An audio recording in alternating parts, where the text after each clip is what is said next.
आज पुरुषोत्तम मासातल्या कमला एकादशी निमित्त 30 असं 33 दिव्यांचं दान करायचं ठरलं. त्यासाठी ही मंजूळ वात लावलेली आहे आणि ही पुरुषोत्तमाची अधिक मासाची रांगोळी पण काढली. ह्याच्यामध्ये 33 गोपद्मा आहेत, गरुड आहे, हत्ती आहे, ज्ञानकमळ आहे, ही वेगवेगळी रूपकं आहेत. आजकाल असेच स्टेन्सिल्स मिळतात, त्यामुळे फार सोपं झालं हे करणं.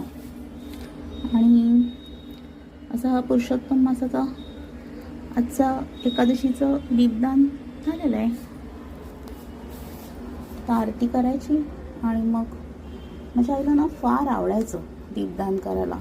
33 तांब्याचे दिवे नाही तर चांदीचे दिवे असं तिने फार वेळा दान केलेलं आहे. आज तिला 1 वर्ष झालेलं आहे. उद्या तिची तारीख येते. तिला अजून वेळ आहे अधिक मासामुळे.